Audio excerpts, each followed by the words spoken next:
कर्णप्रयाग अलकनंदा और पिंडर नदियों के संगम स्थल के रूप में हिंदुओं का प्रसिद्ध धार्मिक स्थल है।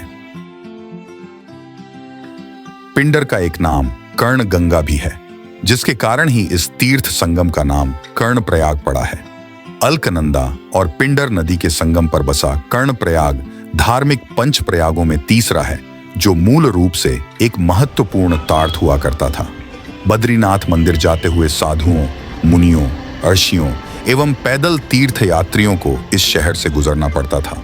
यह एक उन्नतिशील बाजार भी था और देश के अन्य भागों से आकर लोग यहाँ बस गए, क्योंकि यहाँ व्यापार के अवसर उपलब्ध थे। इन गतिविधियों पर वर्ष 1803 की बिरेही बाढ़ के कारण रोक लग गई, क्योंकि शहर प्रवाह में बह गया। उस समय प्राचीन उमा देवी मंदिर का भी नुकसान हुआ। फिर सामान्यता बहाल हुई, शहर का पुनर्निर्माण हुआ तथा यात्रा एवं व्यापारिक गतिविधियां दोबारा आरंभ हो गईं। वर्ष 1803 में गोरखों ने गढ़वाल पर आक्रमण किया। कर्णप्रयाग भी सामान्यतः शेष गढ़वाल की तरह ही कत्यूरी वंश द्वारा शासित रहा, जिसकी राजधानी जोशीमठ के पास थी।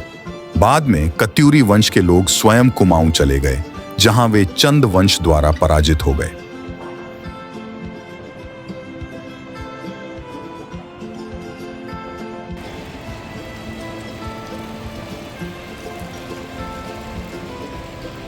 कर्णप्रयाग अपर गढ़वाल का केंद्र रहा है और यह गढ़वाल और कुमाऊं मंडल को जोड़ने का केंद्र बिंदु भी है।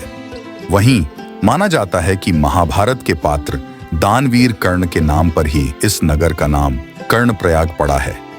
कर्णप्रयाग उत्तराखंड के 5 प्रयागों में से एक अलकनंदा और पिंडर नदी के संगम पर कर्णप्रयाग नगर बसा है, जो धार्मिक, पर्यटन, राजनैतिक, ऐतिहासिक दृष्टि से अपना बेहद महत्वपूर्ण स्थान रखता है।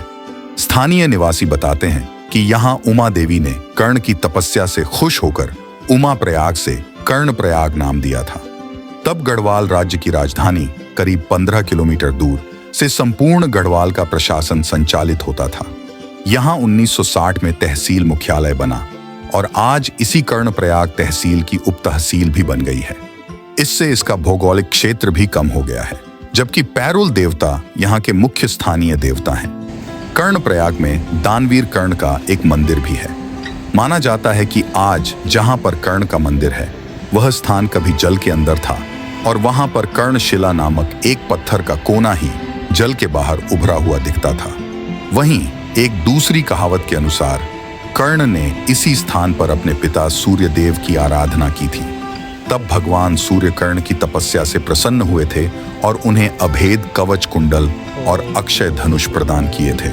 साथ ही कहा जाता है कि कर्णप्रयाग ही वह स्थान है जहां भगवान कृष्ण ने कर्ण को उनकी मृत्यु के बाद दफनाया था। कर्णप्रयाग के आसपास है यह पर्यटक स्थल। कर्णप्रयाग से 6 किलोमीटर की दूरी पर चंडिका देवी मंदिर स्थित है।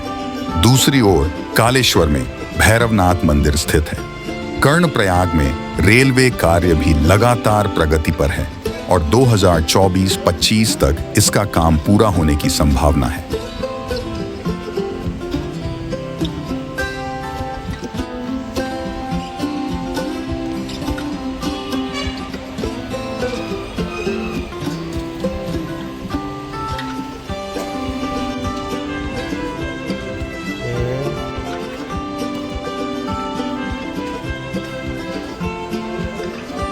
तो गुरु कोई खान